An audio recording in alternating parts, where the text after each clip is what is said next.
All right, Shalom. Shalom. Okay. First, we want to give all honors, glory, and praises due to Yahweh, Ba'ashem, Yahushai, Ba'ashem, Rakakadash. Double honors to apostles and elders of Great Millstone. Peace to Akim that's doing this work on the four corners of the earth, risking your lives and your freedoms as you do so well, now so more than ever. The brother DeWatt from the Detroit Bar Camp. It's the brother Zion from the Detroit Bar Camp.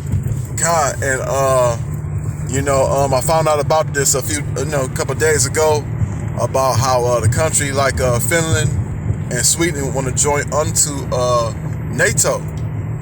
Okay, and Russia is threatening them.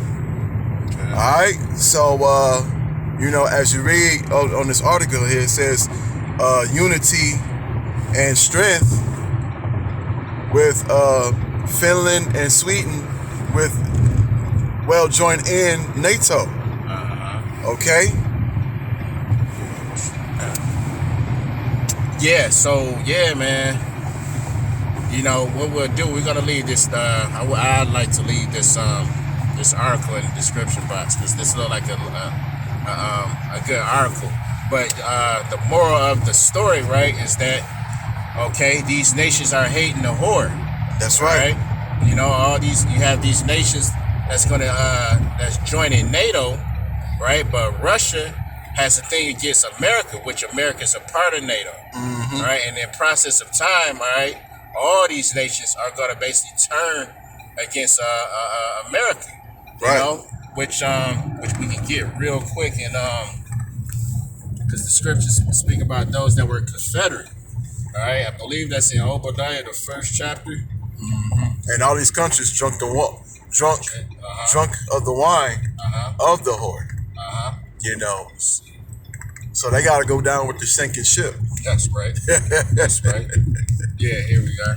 This is Obadiah 1 and verse 7. It reads, "All the men of thy confederacy," all right, so basically all your allies, all right, the NATO union, all right, all those countries are allies one to another, right? Say, all the men of thy confederacy have brought thee even to the border.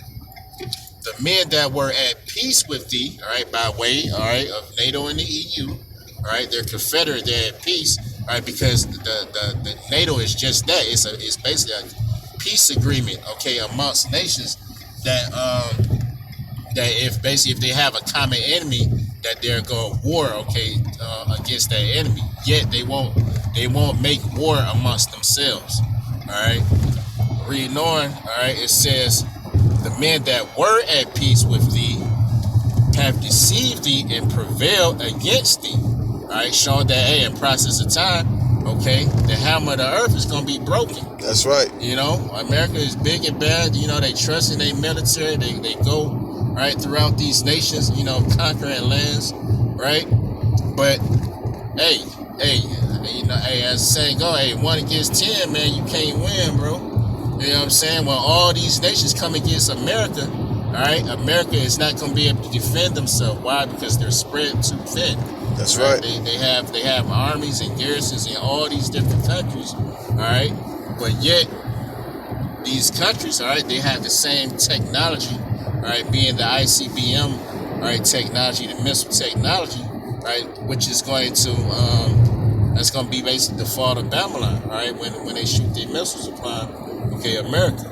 But continuing on, it says, the men that were at peace with thee have deceived thee and prevailed against thee.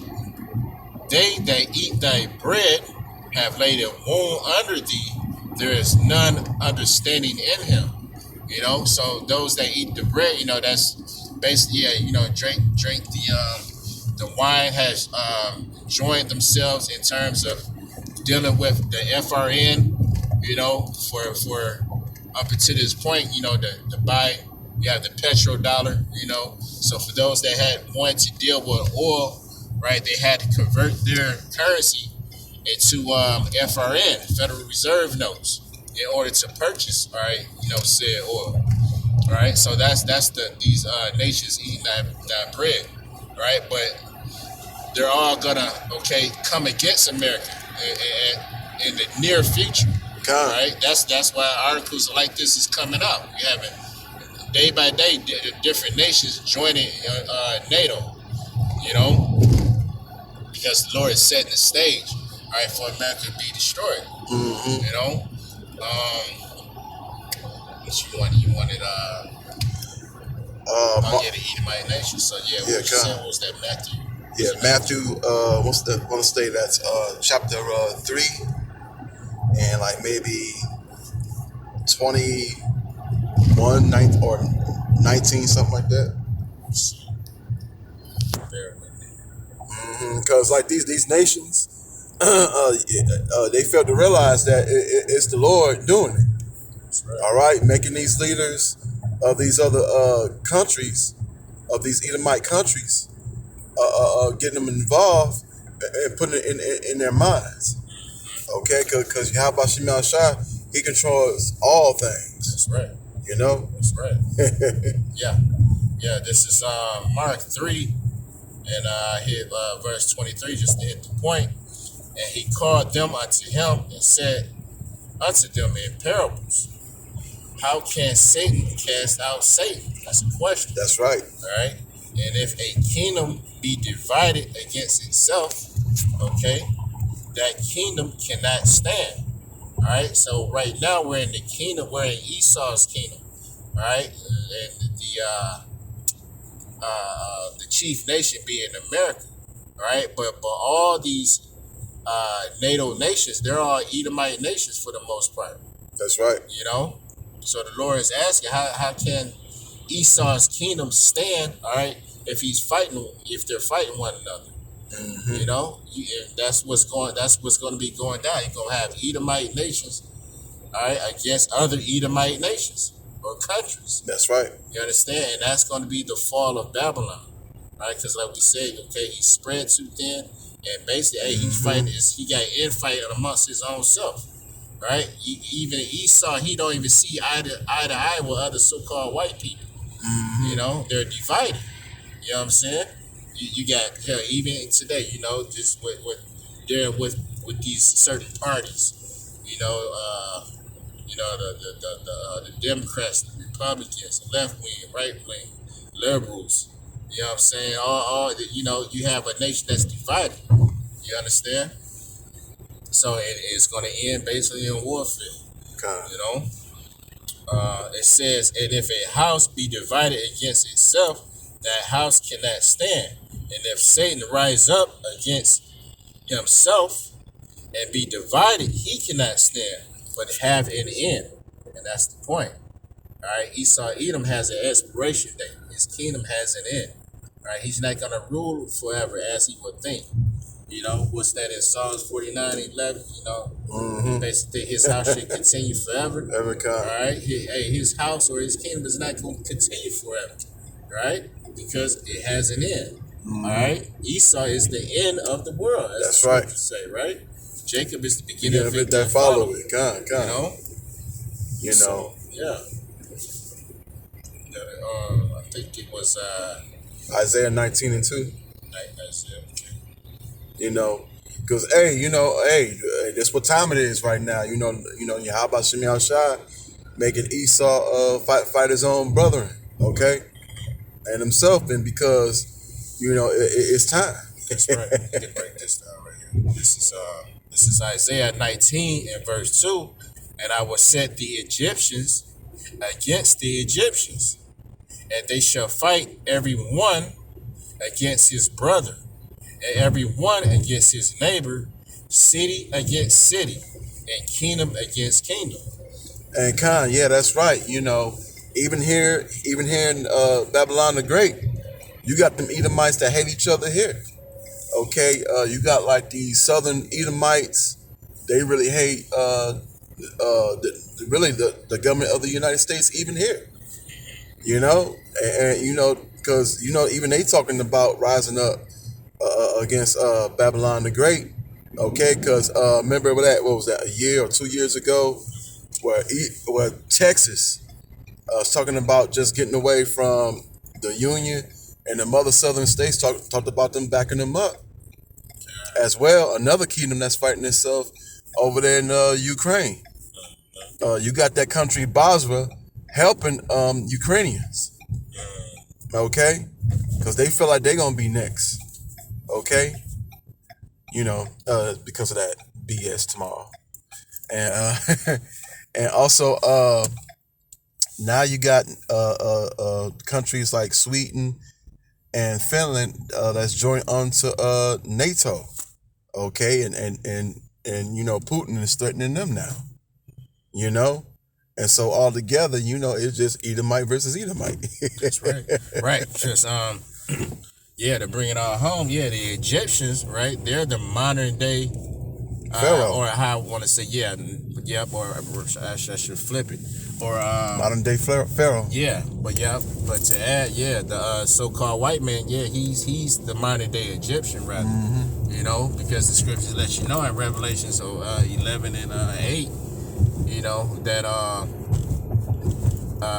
basically this place is spiritually known as Sodom and Egypt. That's right. You know, Sodom for the all that boy on boy, you know, girl on girl stuff. You know what I'm saying? The alphabet community, you know what I'm talking about. Right. And then Egypt for terms of slavery. You know, putting the Israelites in bondage, hardcore slavery. You know? So yeah, the so-called white man, he's a modern day Egyptian. He's gonna turn against himself, right? Because when they say the Egyptian against the Egyptians come. You know. Real quick. Yeah, I know you wanted to bring something up. Yeah, this is it's Joel 3. Okay,